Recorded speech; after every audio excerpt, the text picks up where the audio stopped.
wabarakatuh. Kembali lagi bersama kita di sini di M2M Podcast. Bersama saya Rifda, yang pada hari ini saya gak sendiri nih teman-teman. Karena saya kedatangan partner saya, Muhammad Islami Pasah, yaitu salah satu siswa berprestasi Mandua Kota Makassar yang tentunya sesuai dengan tema kita pada hari ini, yakni tips berprestasi siswa Mandua Kota Makassar. Wah, kita kedatangan partner yang tepat nih teman-teman. Oke, Pasah, apa kabar hari ini? Alhamdulillah baik. Alhamdulillah. Nah, semoga teman-teman viewers juga yang ada di rumah senantiasa dalam keadaan sehat walafiat dan berada dalam lindungan Allah Subhanahu wa taala. Nah, tentunya partner saya hari ini adalah partner yang sangat spesial berkaitan dengan tema kita, yakni tips berprestasi siswa Mandua Kota Makassar. Pasa, pertama-tama saya mau nanya nih, apa saja sih prestasi yang telah diraih Pasa selama bersekolah di Madrasah Aliyah Negeri 2 Kota Makassar? Baik. Alhamdulillah sejak dihitung dari kelas 10 saya telah mengikuti berbagai macam olimpiade dari beberapa mata pelajaran yang ada. Contohnya saya pernah ikut olimpiade ekonomi, olimpiade sejarah, olimpiade bahasa Arab, bahkan olimpiade bahasa Indonesia. Alhamdulillah dalam olimpiade tersebut saya telah meraih beberapa prestasi. Salah satunya yang kemarin ini yaitu juara 2 kompetisi sains madrasah yang diadakan oleh Kemenak tingkat Kota Makassar. Alhamdulillah saya meraih juara 2. Dan tentunya sebelum-sebelumnya saya juga telah meraih prestasi berupa 10 besar, masuk 10 besar ke dalam OSK, yaitu Olimpiade Sains tingkat Kabupaten Kota Makassar. Ya alhamdulillah saya berkesempatan untuk lanjut mewakili Kota Makassar ke tingkat provinsi.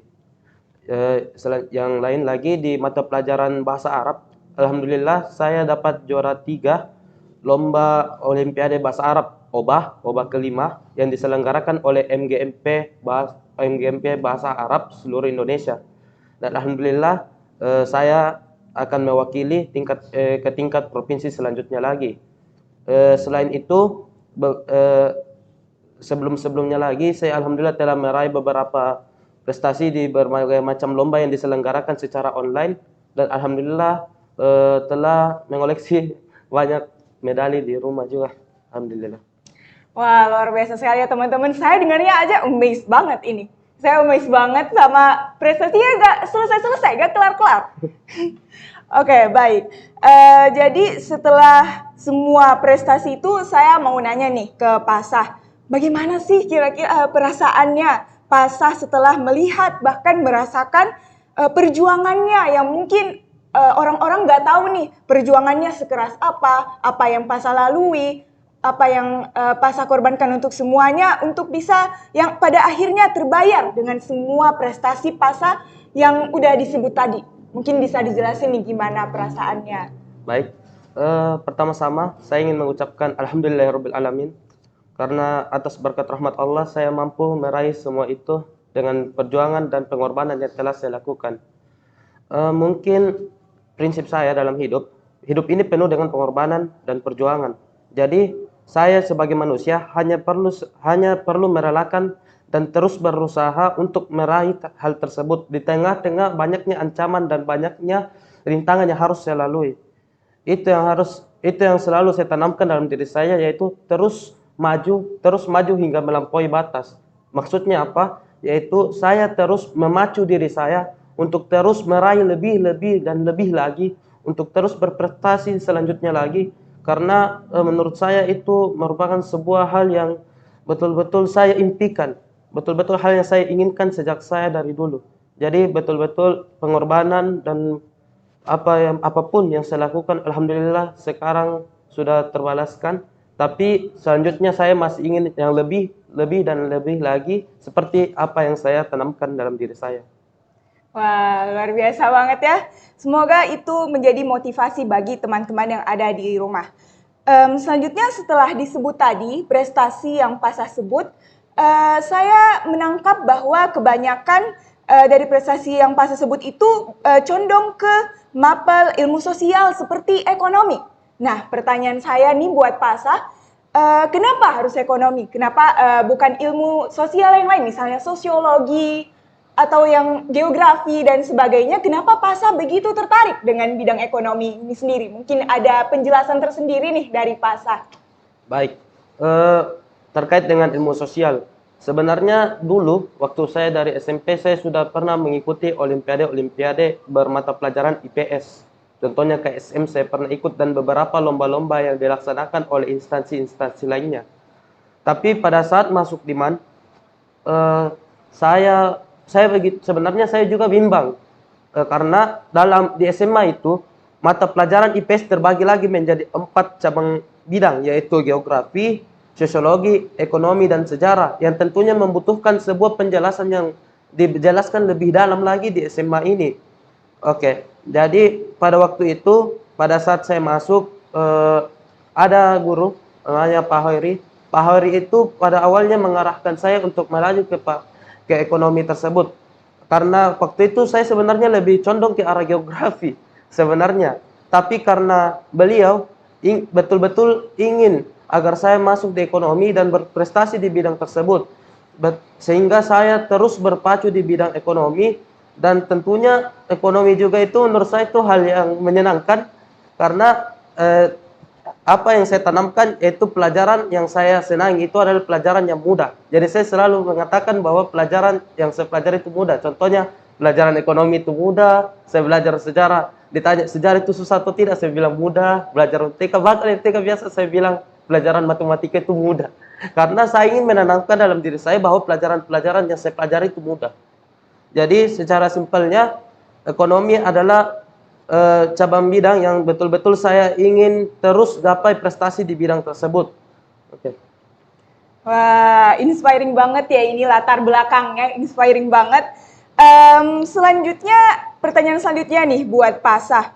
Kira-kira PASA ini kapan sih mulai interest sama terjun untuk ke dunia olimpiade, dan apa ada alasan nih kenapa memilih untuk akhirnya terjun dan menekuni bidang olimpiade ini sendiri?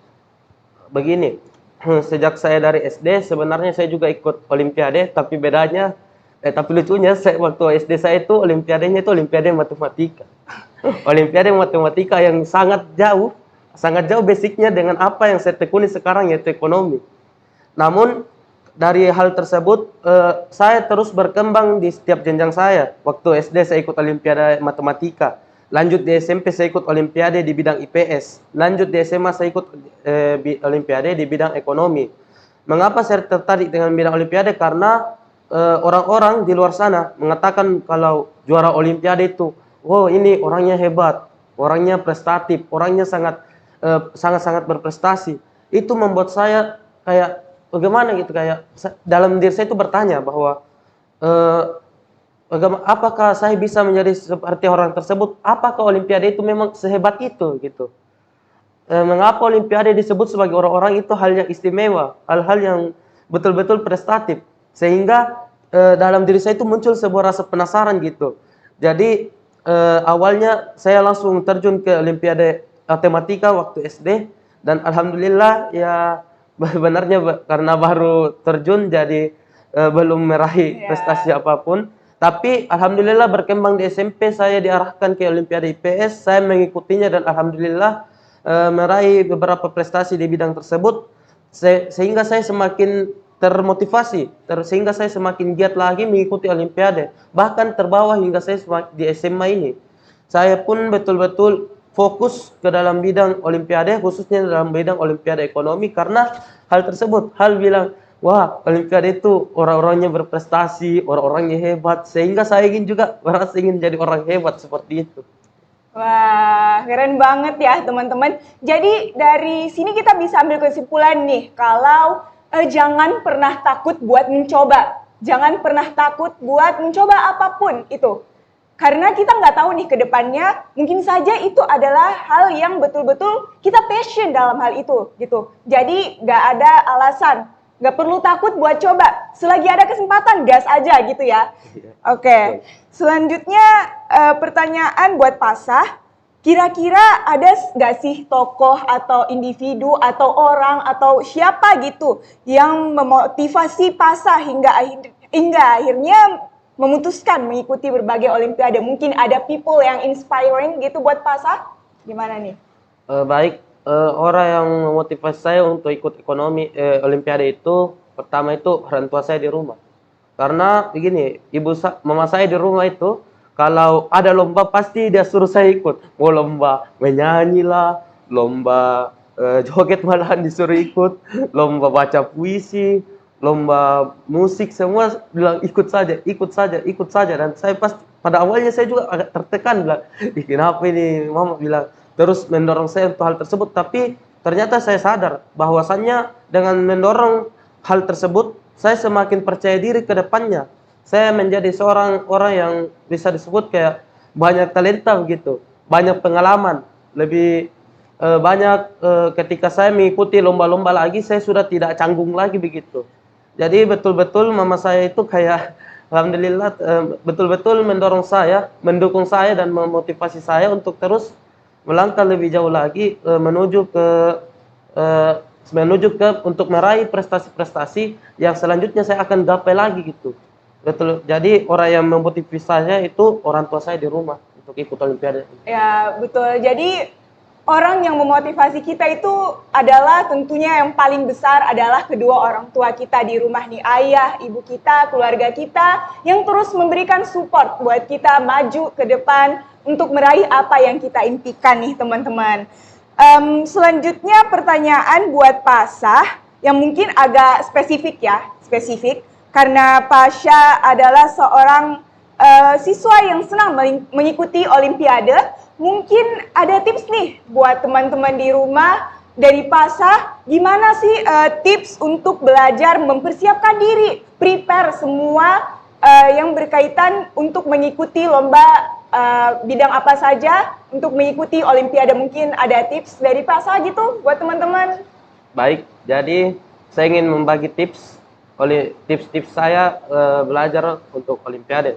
Pertama itu yang betul-betul harus basic dimiliki oleh setiap orang itu adalah mereka tahu apa olimpiade yang betul-betul dia ingin kuasai gitu. Apa mata pelajaran yang betul-betul dia ingin kuasai. Misalnya dia condong ke matematika, dia tahu basicnya gitu, tahu dia matematika, dia tahu bahwa dia basicnya di biologika, di ekonomika, di fisika. Nah, itu adalah hal basic yang harus dimiliki oleh setiap orang untuk mengikuti sebuah olimpiade. Oke, selanjutnya yang paling dua yang betul-betul penting yang harus dimiliki oleh setiap orang itu mental percaya diri. Betul-betul saya tekankan ini mental.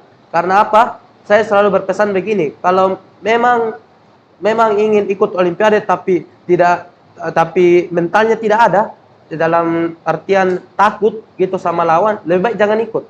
Baik jangan ikut. Betul. Karena begini, mental itu sangat berpengaruh terhadap situasi atau kondisi yang akan kalian lalui selanjutnya.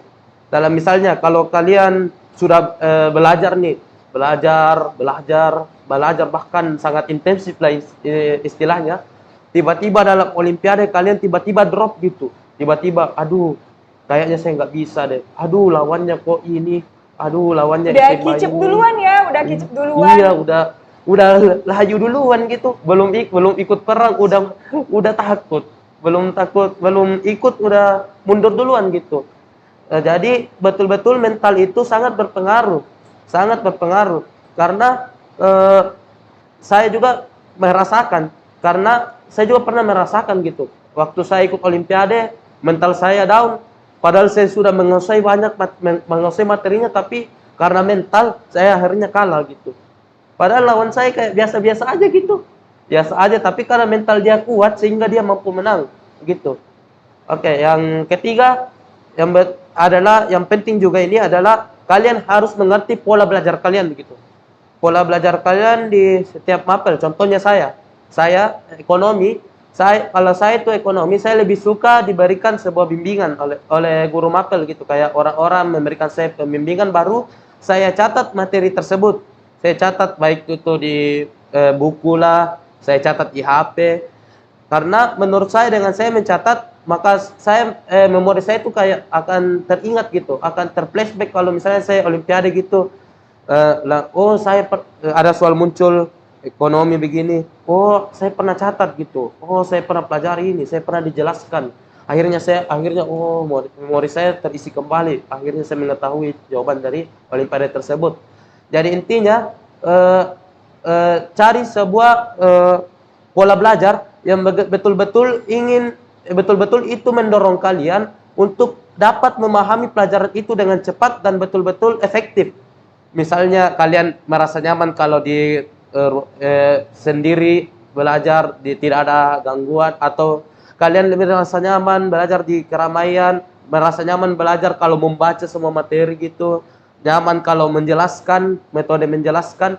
Itu semua adalah hal-hal yang perlu kalian ketahui dari apa yang ingin kalian lakukan untuk belajar gitu.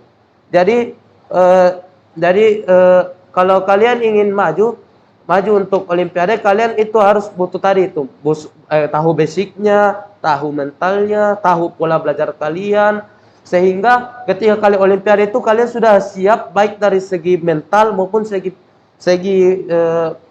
materi gitu. Jadi kalau kerja olimpiade itu enak gitu, tidak ada beban lagi, tidak ada rasa khawatir lagi, sehingga peluang kalian untuk menang itu sangat besar. Itu tips dari saya. Baik, wah tipsnya ini udah lengkap banget ya teman-teman yang udah dikasih sama Pak Hasan, yang udah disampaikan benar-benar lengkap banget. Jadi yang pertama itu siapkan mental buat teman-teman yang emang pengen terjun ke dunia olimpiade, tahu pola belajar kalian, know your basic, mata pelajaran apa basicnya, agar kita bisa tahu tujuan kita jelas, goal kita jelas mau kemana gitu ya. Oke, itu tadi yang sangat spesifik buat tips persiapan olimpiade. Nah, saya penasaran soal apakah selama menekuni bidang olimpiade ada gak sih kira-kira bagi Pasah pengalaman yang berkesan banget selama ikut olimpiade? Apakah ada? Boleh diceritain gak nih ke teman-teman? Jadi pengalaman berkesan itu banyak banget ya. Contohnya saya pernah ikut olimpiade itu H-1 baru dibilang, Pasha besok ada olimpiade kamu harus ikut. Saya kaget. Aduh, dak-dikduk ya, dak-dikduk gitu. Aduh, mana materi belum saya dalamin lagi, mana hal ini saya belum urus. Tiba-tiba besoknya olimpiade gitu. Tapi ya itulah namanya pressure dalam olimpiade. Tiba-tiba kaget gitu. Tiba-tiba besoknya olimpiade. Saya pernah mengalami itu. Saya juga pernah olimpiade akuntansi, saya dapat nilainya 0. Waduh. 0. Beneran? 0. Saya pernah ikut olimpiade akuntansi, nilainya 0. Waktu itu saya bilang, aduh sekarang masih terasa gitu. Bilang, aduh kenapa saya bisa dapat 0 gitu. Kayak betul-betul menguji mental saya gitu setiap olimpiade. Aduh jangan sampai 0, jangan sampai terulang lagi hal tersebut dalam olimpiade.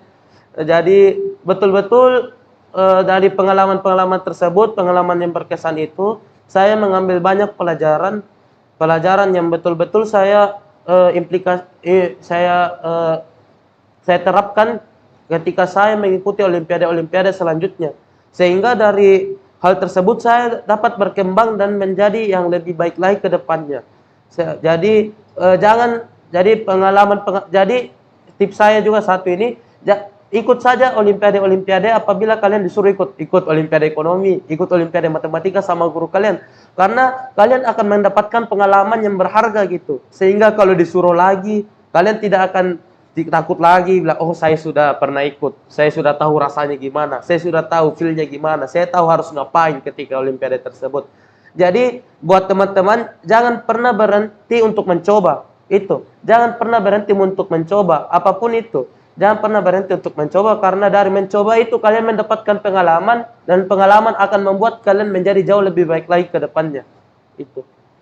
Wah, jadi ini prinsipnya learn from the experience ya teman-teman. Belajar dari pengalaman, karena dari pengalaman-pengalaman berkesan bisa aja muncul lagi banyak kesempatan baru buat kita meraih prestasi yang udah dijelasin sama Kak Pasani.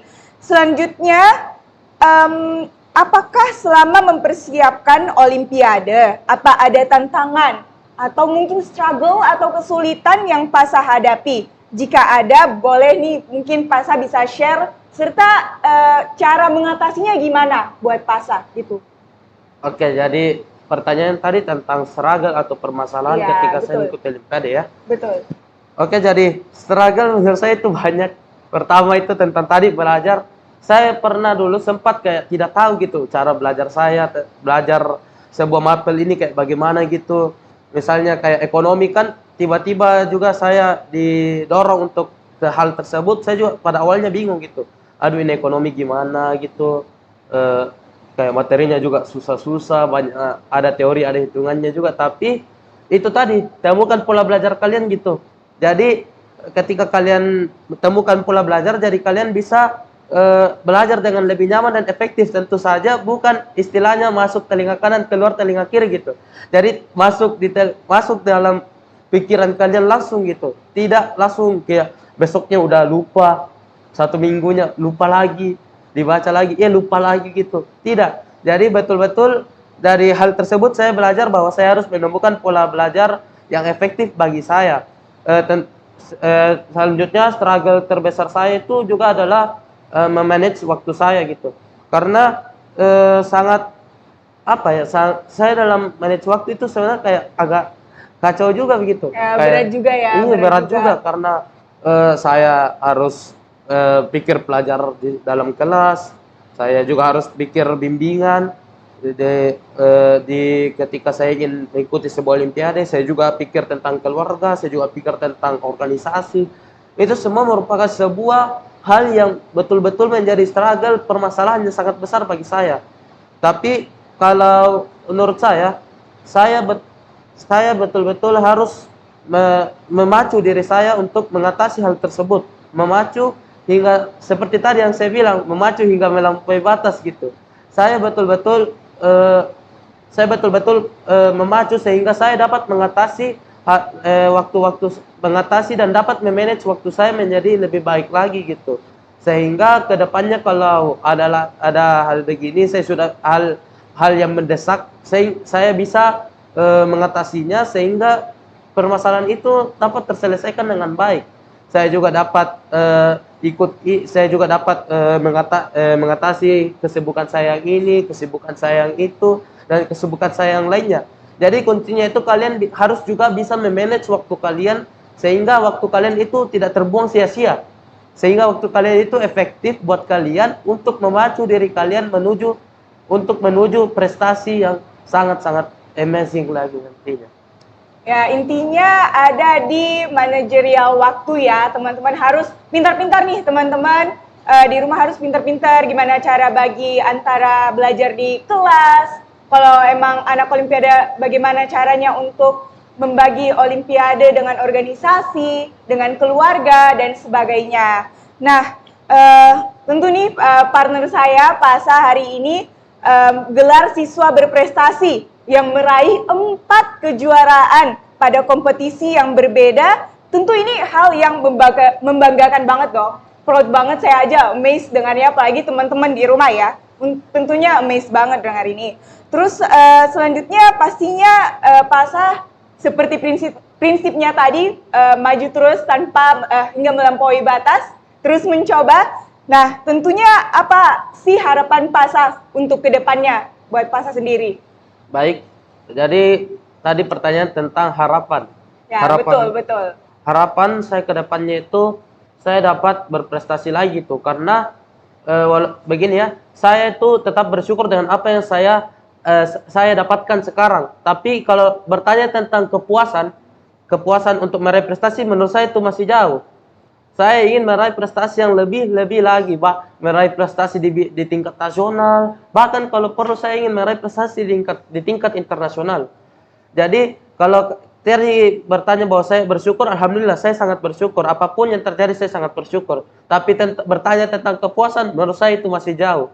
Masih jauh dari apa yang saya harapkan. Jadi kedepannya saya berharap saya dapat meraih prestasi yang lebih lagi. Dan tentunya saya juga sangat berharap agar dari prestasi saya ini muncul prestasi-prestasi dan prestasi-prestasi dari orang-orang lainnya gitu. Kayak contohnya kayak ada orang lain lagi yang juara seperti saya, ada lagi si ini lagi juara. Jadi saya betul-betul ingin agar hal ini menjadi inspirasi buat teman-teman sekalian gitu. Jadi ketika ketika kalian terinspirasi, kalian juga dapat bilang, wah si Pasha ini dapat prestasi gitu, bisa meraih 4 kejuaraan. Bagaimana kalau saya bisa meraih 5 kejuaraan gitu, 6 kejuaraan, 7 kejuaraan. Saya berharap hal begitu, tapi alhamdulillah saya lihat karena dari efek mungkin dari saya juga, alhamdulillah banyak juga teman-teman yang mulai termotivasi sehingga meraih banyak prestasi lagi tuh. Saya sangat bangga dan saya sangat bersyukur karena hal tersebut saya ini bisa menjadi sebuah inspirasi buat teman-teman sekalian gitu. Jadi saya berharap teman-teman di luar sana dapat terinspirasi dan tentunya kalian dapat meraih prestasi yang jauh lebih baik lagi dari saya. Itu. Ya, jadi teman-teman di rumah, apapun pencapaian yang udah kita raih, jangan pernah puas. Jangan pernah cepat puas atas apa yang kita raih, seluruh prestasi kita, apa goal kita yang udah kecapai, itu jangan pernah puas. Kita harus terus memacu diri kita dalam meraih banyak prestasi. Oke, terakhir nih. Buat Pasha, mungkin banyak teman-teman di rumah yang memiliki berbagai kemampuan. Banyak kemampuan yang dimiliki oleh teman-teman di berbagai bidang, misalnya di bahasa Inggris, bidang biologi, dan sebagainya. Bisa juga di bidang musik, di bidang non-akademik, tentunya nggak melulu harus akademik. Tapi mereka ini masih takut, masih belum punya basic yang tadi udah disebut, belum punya mental, belum punya keberanian. Masih malu-malu buat nunjukin kemampuannya, buat nunjukin passionnya. Mungkin dari Pasha ada yang mau disampaikan buat teman-teman di rumah yang masih sering merasa kayak gitu, masih takut, masih malu-malu. Mungkin ada yang ingin disampaikan? Oke, baik. Jadi bagus sekali pertanyaannya. Jadi buat teman-teman yang masih merasa ragu, masih merasa khawatir kalau ingin menunjukkan passion dan bakatnya. Ya, apalagi soal takut kalah. Iya, Mungkin takut kalah. banyak yang merasa seperti itu. Oke, begini. Baik, jadi saya ingin tanamkan kepada kalian satu, jangan takut kalah. Jangan pernah takut kalah. Saya bahkan pernah meraih nilai 0 dalam sebuah olimpiade dan itu saja itu menurut saya itu sebuah hal yang down banget bagi saya. Sangat betul-betul menjatuhkan namanya harga diri saya gitulah. 0 gitu di olimpiade yang besar tiba-tiba dapat nilai 0. Itu betul-betul menurut saya itu hal yang sangat memalukan gitu. Jadi buat teman-teman jangan pernah takut kalah. Karena dari kalah itu kalian dapat termotivasi lagi. Kalian bisa belajar dari kesalahan-kesalahan apa yang telah kalian lakukan sehingga membuat kalian kalah gitu. Intinya kalian mencoba terus, berusaha terus, belajar terus.